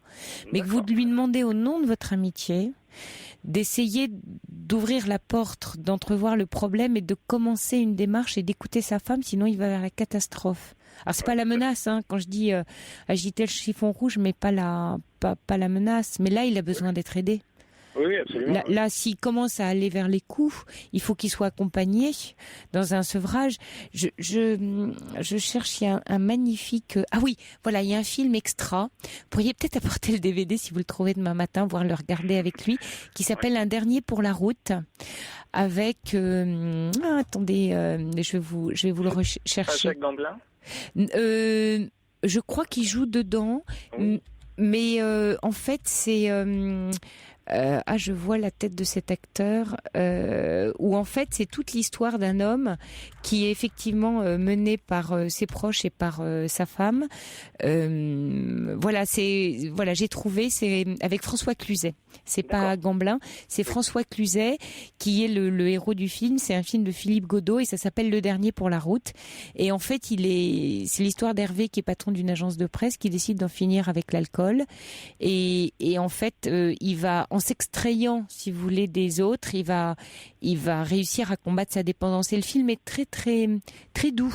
Vous voyez, très beau, pas du tout justement dans le jugement. Il aide à comprendre que c'est une détresse terrible. On le voit craquer, on le voit souffrir, on le voit rechuter, repartir. Mais essayez de lui montrer qu'il a un parcours devant lui, il a un chemin. Voilà, c'est un chemin qu'il a. Et c'est un joli chemin parce que s'il l'emprunte pas, c'est l'éboulement, quoi. C'est le tsunami qui l'attend. Ouais, d'accord. D'accord ? Bon courage. Oui. D'autant qu'en plus c'est assez difficile. Il a perdu son père justement des suites de l'alcool. Enfin, il a eu, je pense, une cirrhose et je pense qu'il en est mort. Donc c'est d'autant plus triste parce que j'imagine l'état de sa mère qui est complètement impuissante face au désespoir de son fils et évidemment son mari qui est parti. Donc j'imagine que ça doit être encore plus difficile pour lui. Oui, parce que là, vous voyez, pour le coup, et c'est important qu'il soit accompagné aussi avec une psychothérapie, parce qu'il y a sûrement un lien là avec le père à travailler. Ouais. Il répète là, hein. Visiblement, ouais. Bon, Sergio a eu la même idée que moi. Voilà, il dit offrez-lui le DVD du merveilleux film Le dernier pour la route avec François Cluzet. Vous voyez, on se rejoint sur la même idée. Mais c'est pas mal d'arriver avec ça demain, voir si vous avez le temps de le voir ensemble.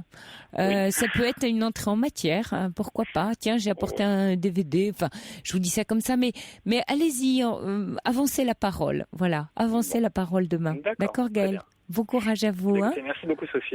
Bonne soirée. Très bonne soirée. Merci. Au revoir. Pour intervenir dans l'émission, appelez le 39 21 34 centimes la minute. Et puis avant d'accueillir un autre auditeur à l'antenne, Gaël, si vous nous entendez encore, je voulais vous lire quelques réactions concernant votre ami que vous voyez demain. Alors d'une part, Philippe qui dit qu'il a eu ce souci d'addiction pendant des années et que vous devez comprendre que c'est pas la personne la plus proche qui pourra régler le problème. Donc c'est ce qu'on disait ensemble, hein, donc pas sa femme. Et en plus, il y a une situation de déni, c'est encore plus compliqué. Le meilleur conseil à lui donner, d'aller consulter un centre d'alcoolologie. Et quand on est trop proche, on ne peut pas intervenir. Voilà, Philippe nous dit, j'ai eu ce problème avec mes enfants. Et puis Clara qui nous dit, on m'a toujours dit qu'il ne fallait jamais dire clairement à la personne concernée qu'elle est alcoolique. Oui, alors c'est toujours, on revient à la réaction de Philippe, hein, la personne la plus proche effectivement est la moins bien placée parce que celle qui a le souci se sent jugée. Sinon, pour les aider, il y a les Alanon, A-L-A-N-O-N. Voilà, la femme de ce monsieur peut les contacter pour savoir comment faire. Il n'est jamais positif ni recommandé de dire aux alcooliques dans le déni ce qu'il faut faire quand la personne est adulte et doit décider. Dans ce qu'il faut faire, non, c'est sûr, mais provoquer la parole, ça me semble important. Et puis, peut-être que, voilà, et qu'on ne force pas le sevrage, me dit un autre SMS, voilà, côtoyer la dépendance est une école de lâcher prise. D'ailleurs, vous savez, le film dont je vous parlais, le dernier pour la route, est inspiré d'un livre du journaliste Hervé Chabalier qui lui-même a rencontré ce problème et a écrit cet ouvrage sur le sujet. Voilà. Et puis alors, tout de suite, nous avons un auditeur en ligne, c'est Marc. Bonsoir Marc. Oui, bonsoir Sophie. Alors merci de faire passer à l'antenne, déjà d'abord. Et puis, voilà, je vais essayer de faire une synthèse de mon histoire, parce que je sais qu'il m'a pris beaucoup de temps. Donc voilà, il y a 5 ans, j'ai rencontré une demoiselle qui m'a changé la vie, qui m'a donné 2 beaux enfants. Oui.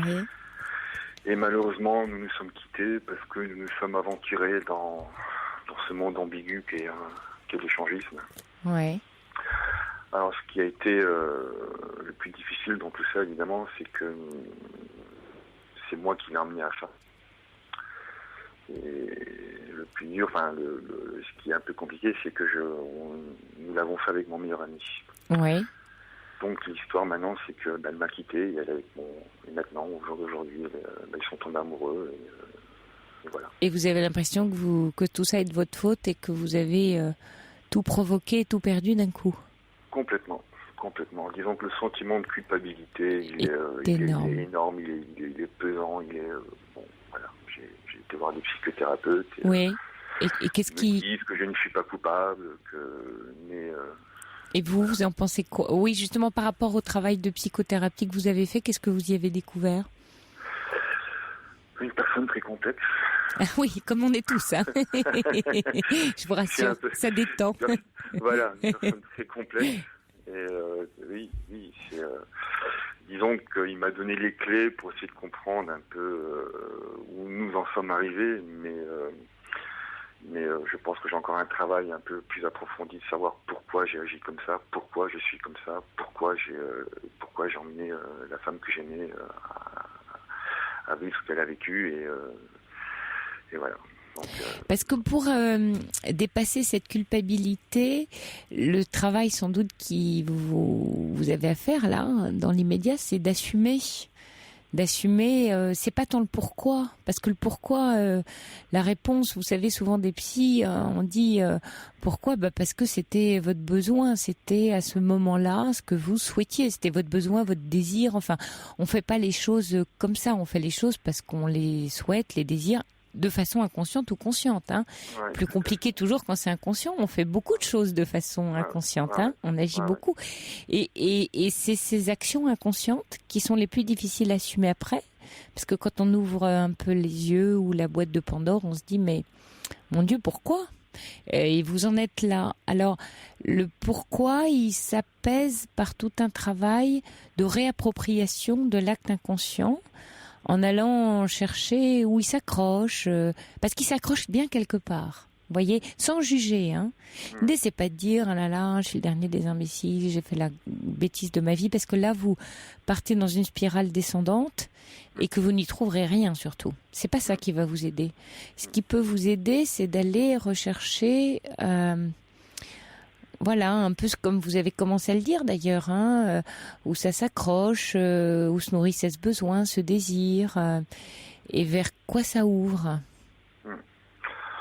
Pas grand-chose en tout cas. Ça ouvre à se poser beaucoup de questions en tout cas, beaucoup de questions. C'est toujours la première étape, hein. On a beaucoup de questions, on n'a pas les réponses. Ouais. Bon, j'ai un grand soutien quand même, moral quand même, qui sont mes enfants. Les ponts sont coupés parce que lui c'était donc votre meilleur ami. Ils sont partis, vous étiez quand même un trio. Vous avez gardé quelle relation entre vous et eux deux maintenant? Alors bon, évidemment, pour les enfants, on a fait la part des choses et on protège les enfants. Oui. Parce que c'est la première action, c'est-à-dire que évidemment. Donc ça c'est bien, c'est correct vis-à-vis des enfants. Ah tout à fait, oui, on s'entend bon. La relation avec la maman est très cordiale, on va dire, et très parfois un peu compliquée parce que forcément. C'est jamais facile. Mais l'attitude devant les enfants, elle est de ma part et de sa part. Elle est merveilleuse parce qu'on essaie de pas montrer aux enfants ce qui s'est passé, évidemment, en leur expliquant. Bon, 4 ans, 3 ans, c'est toujours un petit peu compliqué. Mais ils sont bien, ils sont plein de vie, ils ont assimilé, ils savent très bien que papa et maman ne vivent plus ensemble. D'accord. Voilà. Et avec votre ami ou ex-ami et son ami à elle? Ce garçon, non, je n'ai plus aucun rapport. Je ne veux plus rien savoir. Je pense que voilà. Ouais. Là, on est sur le point très douloureux. Ouais. Alors, il y a 3 éléments qui m'ont. Alors, j'ai parlé de la culpabilité, mais en même temps la trahison et évidemment l'abandon aussi, parce que du coup, j'ai perdu évidemment l'amitié de ce garçon. Et c'est très dur. Oui, mais là, vous êtes 3 adultes. Chacun est dans. Enfin, vous voyez, c'est pas lui qui l'a prise, elle a accepté. Enfin, vous voyez, on peut pas dire il me l'a piqué parce qu'elle était aussi consentante. Vous voyez, c'est un peu. Oui, au début c'était ça. Hein. Je comprends. C'est moi qui avais amené. Donc lui, je pense qu'au départ, il a été un peu déboussolé. Mais bon, voilà, moi je l'ai quand même, je reconnais, encouragé quand même à faire la chose. Alors le temps, oui, au début, on a quand on découvre le poteau rose, évidemment, le premier sentiment, c'est la colère, la haine, la déception, le désarroi, enfin bon, tout s'écroule, hein. Mais le temps fait qu'on se rend compte que oui, quelque part, j'ai fait un travail où je me suis mis à leur place. Voilà, et alors, c'est intéressant ça. Disons que j'en ai déduit une chose, c'est que j'aurais pas voulu être à leur place non plus, quoi. Donc... Alors, vous voyez, je reçois un SMS très intéressant vous concernant qui dit « Les interrogations moralisatrices importent peu. La liberté est un risque. Voulez-vous y renoncer ?» Vous avez pris un risque. Ouais. Quand je parlais tout à l'heure d'assumer, il y a un travail d'assumer ce que vous avez consciemment ou inconsciemment décidé, choisi, mené. Ça va vous apaiser. Vous allez vous réapproprier votre acte. Ce qu'il faut là vous réapproprier, c'est pas vous juger et vous en vouloir, parce que ça c'est stérile. Hein. La culpabilité, elle est stérile, elle est destructrice. Et c'est très très douloureux. C'est épouvantable de se regarder en disant mais j'aurais jamais dû. Pourquoi? Je l'ai fait. Il y a une raison. Peut-être que j'ai pas la raison. Vous l'aurez peut-être pas, voyez, Marc, la raison. Mais il y a un travail de lâcher prise, d'acceptation à faire. Même si la raison, vous ne l'avez jamais. C'est peut-être un peu compliqué ce que je vous dis là, mais c'est pas la raison qui compte là dans l'histoire. C'est pas le pourquoi. Le pourquoi, vous le saurez peut-être pas. Mais d'accepter ce qui s'est passé. Vous voyez, ce qui est arrivé. Là, maintenant, vous devez être dans ce travail d'acceptation. Mais il est long. Il est douloureux, mais voilà, c'est bien, vous travaillez en thérapie là-dessus. Et c'est vers cette voie-là qu'il va falloir aller, parce que le pourquoi va vous emmener pas sur la bonne route, quoi. D'accord ? Ouais. Bon courage, Marc, bon courage à vous. Et vous savez, on dit les regrets sont la vaine pâture des esprits oisifs. Ne regrettez pas. Essayez de garder avec toute cette souffrance que j'entends et que je comprends. Mais un acte, vous voyez, Eridan vous dit, Marc, gardez espoir. Cet acte n'est pas forcément fatal.